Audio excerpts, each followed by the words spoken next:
Leadership, when you think about, somebody leading the team, it's a very, very big misnomer. It's a huge mutual respect for whoever is with you, together in whatever journey you are in. Leadership, Rohan, it's just about just being a normal human being. And hurt cannot be repaired by greater hurt. No, it cannot be repaired by greater politics. No, it can be only repaired by love. In all cases of doubts and in cases of challenges, always ask yourself, does this make me a better human being?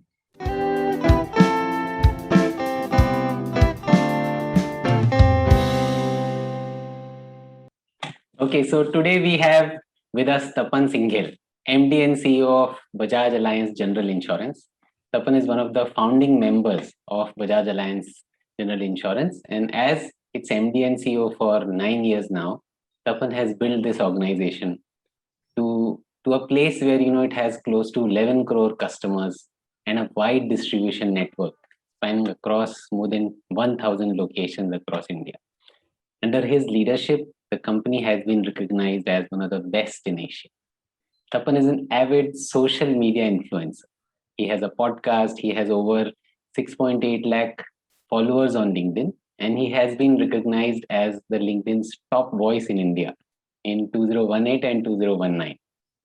He also chairs the CII National Committee on Insurance and Pension. He's got numerous awards from prestigious institutions. Some of them I can mention is Most Promising Business Leader of Asia by the Economic Times Global Business Summit 2018, Personality of the Year at India Insurance Summit and Awards 2019, at 22nd Asia Insurance Industry Awards 2018, and Indian Insurance Summit 2017. He has also won CEO of the Year honor at the 3rd Annual Insurance India Summit and Awards 2018 and Insurance Asia Award. So welcome, Tapan, to this show. It's an honor to have you on this show. My honor, Rohan. It's such a pleasure meeting you. And so as I shared, this show is focused on learning through real life stories, kisse aur kahaniyan. With all this success which we see, tell us a bit about your personal life journey beyond all these accomplishments. Okay, so I would say I have a very blessed life, Rohan. Very few people will have a life like this. So let me give you a small journey of mine, because otherwise I'll take the whole days explaining to you. But let me try in the next 3-4 minutes explain that. See, I grew up in Calcutta, and the city of joy, as you call it, And if you ask people, some vibrant city which has a soul, Calcutta would be one of them. So I grew up in the city. I studied in a school called La Martini for boys. It is one of the very old schools there. And I had a very comfortable childhood, if you may say so. And from there, I went to BHU because I wanted to be a scientist.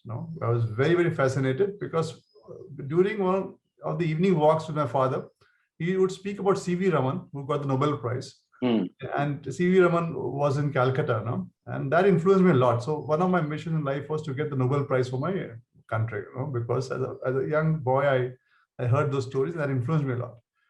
So BHU was a place where my grandfather studied, my father studied. So natural choice for me to go to BHU. And science was very good in BHU. So most of the Bhatnagar awardees, the Indian highest award for science, were in BHU. So I went to BHU and joined the physics department there. Now, BHU at that time was a very different environment. So from Calcutta to Banaras, I think 2 cities with a lot of soul. That the cities have their own influence on individual role. Remember that. People don't talk about it, but cities play a big role in your personality also. It has influence. So Banaras that time, BHU was not some place where from Calcutta on a place where you're into a very high-end school to BHU. The culture is very different. So it was a big shocker to me. And you don't have mobile to call up your parents and ask for help. In fact, the hostel which got allotted to me was somebody already staying there. And when I asked him, I have been allotted this, bola bhaiya bhag ja, jo rehta. So imagine you don't have a place to stay and you don't know where to eat. And that started a journey with my friends, which was very interesting. I had a great time. But I did not study at all. So I actually failed in the first year and second year. But right from be it dramatics, writing plays, to exploring Banaras, to the ghats, to watching every event in Banaras possible, to evening in the Ganges, the moonlight boat rides, Wow. whatever you can imagine, Rohan, I would have done that. But when you enjoy life to such an extent, obviously you're not studying and then you fail. But that is also a natural consequence. So 2 years I failed, and since BHU had become more or less out of control, the vice chancellor brought in Sindai. Sindai means they completely empty the campus because they feel that it's gone out of control. And I went home after 2 years. I lost a lot of weight, and and my mother said, "What's wrong?" I said, "Nothing." In those days, parents never asked you how much marks you're getting, nothing, no, and you keep on going to the next class because you had this back concept. And I said, "No, nothing," but no. And then I thought very deeply, and I realized this is not the life that I want. And when I went back to BHU again, in about 6 months, I cleared 3 years. And my master's, I was the topper, in my college. So if you look at my journey of life, it would have had its peak, a different environment, a different city, a different environment again, it has been lows and then ups. But I think that taught me much more than any institution could have taught me, how to lead a life. So failures for me are just another way to look at, how do you get to the next level. There's nothing which sets me back or disheartens me or something. As I said, I had great time when I failed those 2 years. I don't know how many people have had a better time than I would have had. You ask your Banaras or Calcutta, I can tell you every lane, every street, every food. So I think that influenced me to a large extent. These two cities, Calcutta and Banaras, and my upbringing in Calcutta and my struggles in Banaras as a student, and then overcoming it and reaching to the top place in that perspective. So that influenced a lot of my personality and the way I think and the way I behave. And is there anything else? जैसे बोलते हैं ना कि पेड़, for every tree there are soils and roots. So what else has been your soil and roots which has made this tree so strong? Yeah, the other thing was, if I look at in my life, people who have been with me. So if I look at my parents, I think today, and as a parent, I also am guilty. I think we are over obsessed with our children, in terms of trying to chart their destiny and their course, to the T, to the minute, to the hour, And I think in our generation that was not there. The parents, had a lot of trust, faith in us, and they don't question us every second, as to what we are doing. And they're happy if you're happy. I think that is it. I remember my father telling me that you be a good human being. That's all I want from you, nothing else. So don't worry about anything else in life. So I think parental influence, then the support of mother would be huge. In those difficult times, I remember my mother never questioned me as to what has gone wrong. She felt something is wrong. Looking at me, and when I reached home after 2 years, she definitely felt that something is wrong. But I never saw her question me, ask me, or be judgmental about it. She just provided a lot of love, care, which only a mother can do. Then if I look at later in my life, my wife, very strong support. Then my daughters, I have 2 daughters, amazing daughters. Now they are my support in terms of they tell me what's right and wrong. So it's the reverse mentoring happening now. So I think people have a lot of influence on you. My friends, in those difficult times, I think they stood through me thick and thin. Whether I didn't have food to eat, I didn't have money. And I remember we went to see a movie, and all of us pooled together. We had 7 rupees. So we sat in the first class. For the first time in life, I sat in first class where I could see Dharmendra on top of my head. The first row, corner seat, no number. So I think your people around you really so be careful about who you choose to be your friends. You can't decide who your parents or siblings are, but who your friends are. And my sisters also, I think I have 2 sisters, and they also played a very important role as I was growing up. So I had a life which had a lot of ups and downs, a lot of, in your words, you may call it struggle, but I actually enjoyed those moments. So I don't call it a struggle. But bouncing back, getting back. But nowhere was I criticized, condemned, or judged. I think that was what was very important for me. I think that is what made me very comfortable with who I am. Maybe if I was criticized, judged, condemned, many times, my personality would not have been what it is today. So what would be your core areas of your values and leadership philosophy, and how did they get built? Yeah. So actually, if you look at my leadership philosophy, did not get built in the corporate world. It got built in the college and school. Like I would lead the hockey team, or I would be the team, and my friends would really love me and stand by me. So it was one on mutual respect. Leadership, when you think about somebody leading the team, it's a very, very big misnomer. It's a huge mutual respect for whoever is with you, together in whatever journey you are in. So there's a lot of mutual respect for everybody. Even somebody, let's say, who is my water boy, even today I would know his family, his kids, what they're doing. and huge respect for the work that he or she does. So one is mutual respect. That is what I learned very, very early. And the second is the understanding that you are not God's gift to mankind. It is not that you would know everything. I think if I have 12 people or 15 people on a journey, each of them is very unique, and each of them is a God's gift to mankind in his or her own way. So when you respect that and you respect that person, you will be able to see his or her special traits. Then how do you integrate it all together for the journey? And how do you get everybody to understand that, yes, this is how we make it a very, very powerful delivery in terms of how we go and how do we win that. That is one thing which I learned again. The third thing which I learned was, because I never had this environment which power came from the chair. So it was not that if I said something, people had to listen. So even today, I very strongly believe that just because I'm the MD does not mean whatever I say is right. So the other thing was that people had to question, they had to challenge, they had to say on your face bullshit, and you had to just acknowledge it. There's nothing that you have to feel very pissed off. How can this be bullshit? Don't be in love with your idea.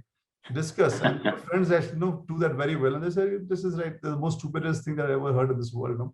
So the third point is there. That is where you have to have that openness to think through, discuss, the politeness to have a conversation, even if it is a huge disagreement with your beliefs and thoughts that you have.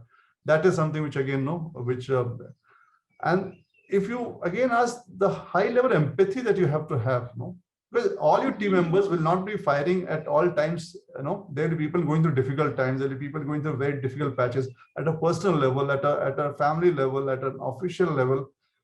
How do you with huge respect and empathy, support that person in those difficult times? And even the world is against that person. You are standing rock solid behind that person, and the person has such a huge belief in you that the world may leave me, but my friend, my mentor, my colleague, he is not going to move away. Come what, even if he is killed, he's not going to go away. He's not going to leave me by my side. So that huge level of empathy and care. And finally, in your heart and in your emotions and in what you do, it should reflect clearly that you actually feel for people. It's not artificial. It is not a statement that you make because you have to make statements. It has to reflect at the highest order. I think that is what it is. So I don't think it's leadership, Rohan. It's just about just being a normal human being. And this is what I learned over time, and this is what I still do over years. So let me take you back to your childhood. So what was your biggest childhood challenge? Okay, so it was a very interesting challenge. Many at different eras I had different challenges, Rohan. So it is not one that I had. So if you look at when I went to school, Lama Tenier was and is one of the elitist schools of the country. Yes. You would have people from very rich backgrounds. Some of the very children are very powerful. People would be there. My father was in government service, so I did not have that kind of affluence that they had, but I was not poor also. So I was also doing well off. So for the first time, when you are a very small kid, you don't see this difference. Yeah. It is somewhere when you start touching class 5, class 6, class 7, when you have these hormonal changes, when they start triggering in, that time you see the difference of what wealth plays a role, and how things would be different, and then to me, then you see this divide come in. I think that is the time when you see this divide come in. So I would say that for the first, I think when it started hitting me for the first 6 months, 1 year, I was trying to figure this out, what exactly it is. So I told my father once that, Dad, why don't I have this big car? These people, I go by public transport, school bus, and my friends come by this beautiful, luxurious cars, and I'm struggling in buses. So my father smiled and said, why are you comparing fathers? You compare yourself. I never forgot that. He just smiled and just laughed. I just said, no, they were those two coaches of today's definition, how you define a coach. Earlier parents were coaches only. They never, they just smile and just give a couple of sentences which you never forget all your life. And then I started understanding that, okay, this is something which is not so relevant, about what car do you come, what is relevant at what kind of person you are. That to me was a realization, which was the first challenge which I faced, Rohan, on the wealth disparity in class 6. And before that, it was not so. It didn't matter. I think that when the boy is having hormonal change, I think these things start making a difference. But I was always very confident with myself, and confident in myself. So I think that was something which which helped me a lot. So that didn't push me back or put me into some kind of a fear syndrome or an inferiority complex syndrome. As my father said, yes, perfectly fine. People would be in different stages of wealth, and you would be in a different stage of wealth. It's perfectly fine. But all matters is what kind of person you are. So for me, that sentence, what kind of person you are, played a very big role. I think that is where, and that is what made me comfortable. And then if I look at, as I grew out of school, when I went to college, it was other end. So now I was an elitist compared to my friends there, from a perspective that they were, right from the street, and they could, use language which, personally, if you ask me, I can still replicate it in the next 3-4 minutes in terms of the amount of choices, abuses with such fluency. And for me, it was such a shock. How can somebody speak like this? And completely anglicized to the local dialect, Bhojpuri and Hindi mixed, and that arrogance of youth, which is very extreme, which I saw.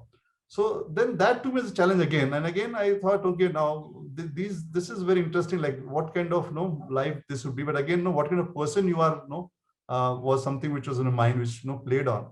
And then I realized that also. I picked up that style, I picked up that language, I picked this up. So over time, I think I picked up all different variety of people with an openness, Rohan, without judgment. But yeah, there were challenges for some time, for a couple of months, for me to figure out, as to it's very, very different from the way I perceive the world and see the world.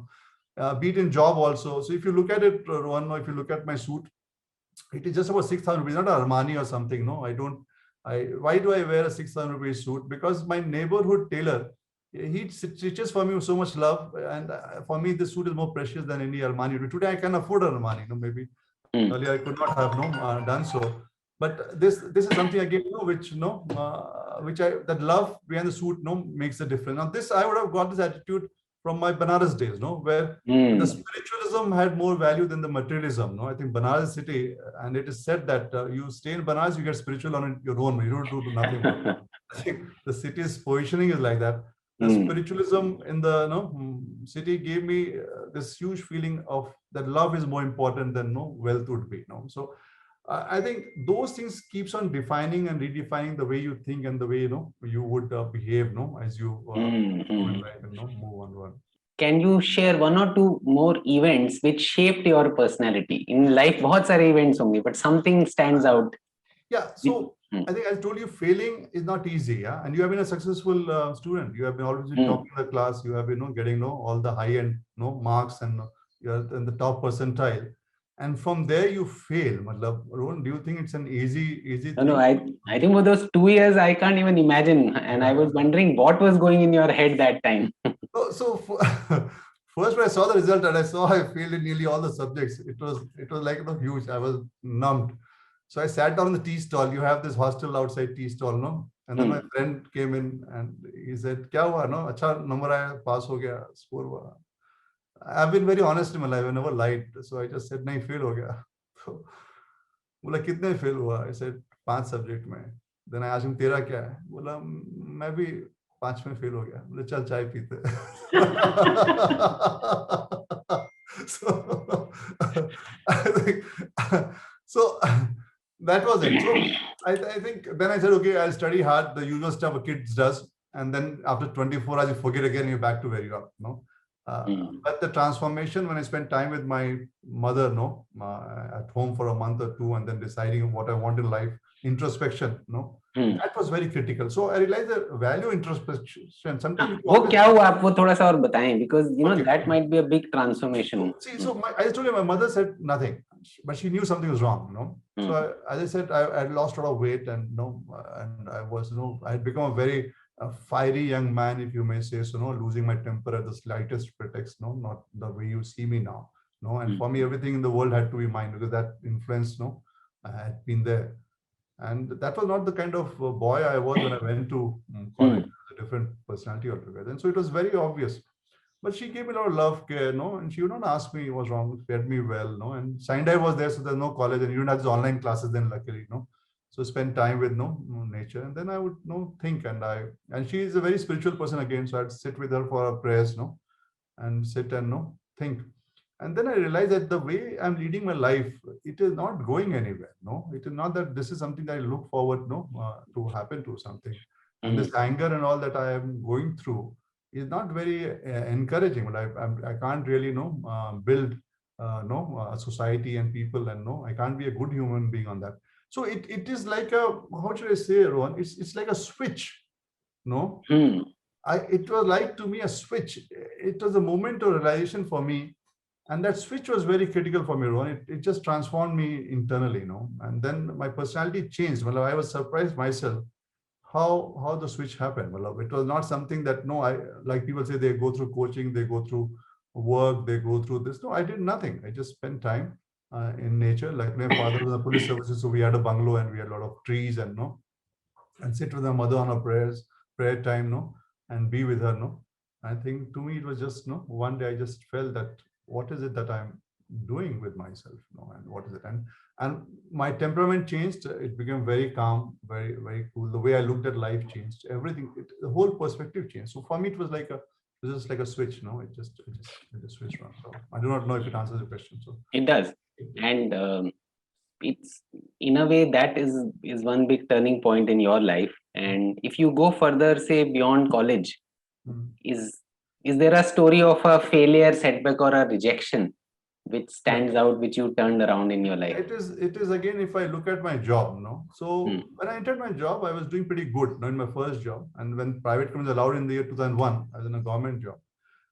Then people asked me to join this many company. I kept on saying no. I was doing well, but this particular company, Allianz, one of my colleagues called me and said, "Looks like you're afraid." And that to me sounded a bit odd. Why should I be afraid? So that's why I joined Allianz as a founding employee. Back in 2001. That was fine, but it was a big struggle because you had no office, you had no place to sit, you had no staff, because we had to go and set up our own territories, take our place, and no bank account also. So start from our own salary, and then send it to the head office for reimbursement. I think that is how it had to be. So our policies would get rejected by the banks. Say we don't even recognize who this company is. By police people, they would not even recognize our cover notes. So I think that time the learning of my transformations in college and all really helped, because I did not see it as a setback. I always saw it as a big challenge. I said, wow, okay, now they're not accepting it. So then I went to Insured Reserve Bank of India. Then I had a saying to my people that अगर जंगल में शिकार करना है तो शेर क्या करना है, खरगोश करना है. Pick up the biggest one. Now, we may be the smallest guys in town, but we'll hit the biggest accounts, and we did that with style. Yeah, we picked up all the big accounts. We insured Reserve Bank of India, so the banks would accept the policies. We insured government, the police, the army, whatever it is, to get the credibility. And we're obsessed with servicing customers. Claim paying was our strength. We would not go home till we paid every claim, even if it's 1 in the night or 2 in the night. So we really worked very hard to set this company up, but it was a pleasure. And that's why today we have 11 crore customers. That means 1 in every 12 Indians is insured by us today. Then in the year 2007, I was slated to become the CEO of the company. I became in early 2012. But for the first time, I was slated to become the CEO of the company in 2007. And more or less, I had the indication I would be. And it didn't happen. And then I was told I was too young. So maybe I have to wait for some time. So I said, okay. I didn't understand that, but I said, okay, well, that's it. And then I had an offer to become the CEO of another general insurance company in India itself, in 2007 itself. But in 2001, when I joined this company, I told my colleagues, कि CEO तो बनूंगा इसी company का, कोई रोक नहीं सकता. So then I said कि should I leave? और अभी क्या उम्र क्या है, बनना तो इसी company का, बन जाएंगे. Let's hang on.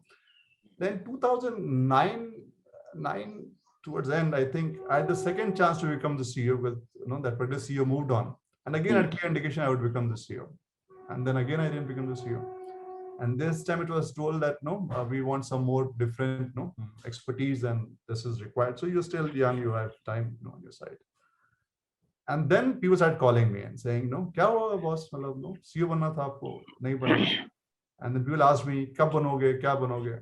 My answer used to be, पता नहीं कब बनूंगा, but आपसे वादा करता हूँ जब भी बनूंगा शानदार CEO बनूंगा. That's my promise to you.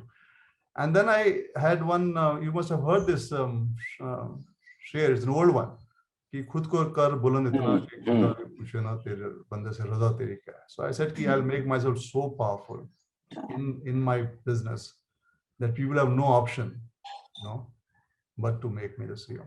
So I worked very hard, picked up all the nuances, whatever was left.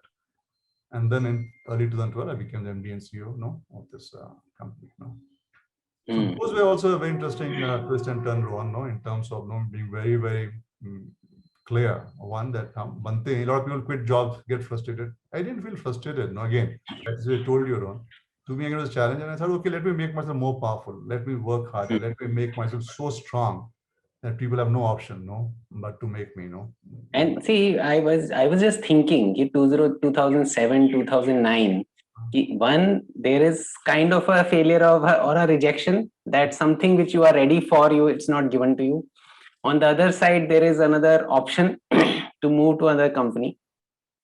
And in all of that, what else was going on in your head which kept you going? So when you said, I'll make myself more strong, I'm sure you would have started delivering a lot more business, a lot more high quality. What else was going on in your head? Because it's not easy. I think you make it sound very easy. No, it is. That's why I say that's my personality, And you see, I've been rejected many times, but to me, it was an opportunity. Two things. I said कि CEO तो बनो इसी company का कोई रोक नहीं सकता.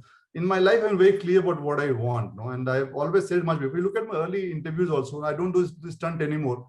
I look at my early interviews in Economic Times and all, you would see that I've said before what I'll do. ये करूँगा, and said it to the media also, and atrocious things, and I would deliver that. It was as simple as that, because what looks atrocious is actually very simple. It's just the way you think it through, So when I said कि बनूँ ऐसी company का, and कोई रोक नहीं सकता, and that I said in the year 2001. Then I just one of those joined. So yeah, a lot of people still in the company who know this, and there are a lot of stories about me. And if you ask them, they laugh over it and say, yes, he had said that.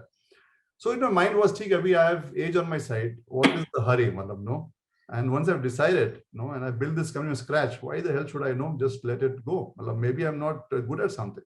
Let me make myself better. Let me make myself sharper, And then I really worked on a lot of things, and that's why if you look at the command that I could get on business or people or things, was because of those stage. Maybe if I got things early and easy in life, I would not be what I am today.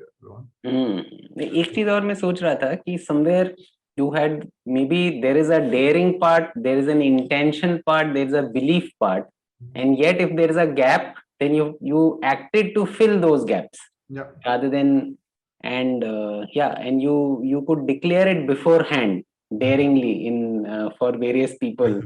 And so another question which comes to me is, did you experience the kind of jealousy and people pulling you down on this way? Yeah, I think see, it's a very interesting question, Rohan. Again, human beings have normal human emotions, majority. Normal emotions would be jealousy, would be, and I was young, in the lot I was rising, most of the people were older to me or senior. So it was not that I was the oldest or the senior most in the movement up. But normal human behavior would be jealousy. Normal behavior would be to play games. Normal behavior would be to play politics. Why should it ruffle you? These are normal human behavior. You have to really be evolved to not do this. Now, how do you overcome this?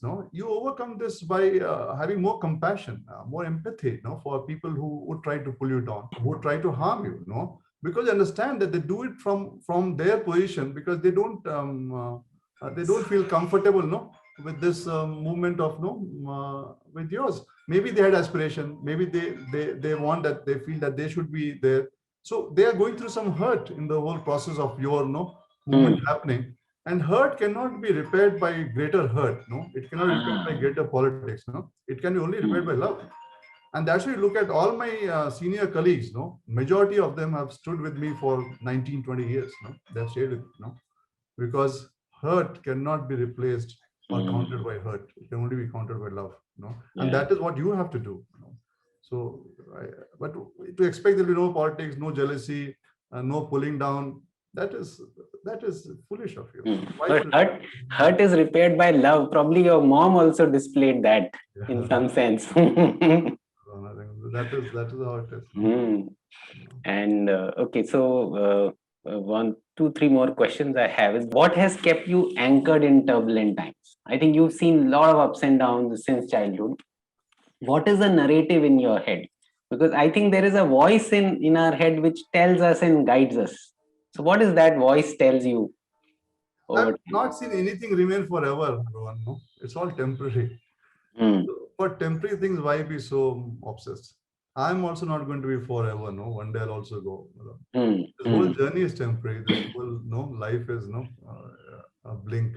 Usme matlab, why get so upset and so worried about stuff? No, this too will pass. No, good things will remain, bad will not. Also, no, bad things. So it all passes. And you just have to be clear about what you want in life and never lose focus on being a good human being. I think just never forget that. In all cases of doubts and in cases of challenges, always ask yourself, does this make me a better human being? And do that, irrespective of what it costs you. Is there any ritual that you follow over the years which has helped you?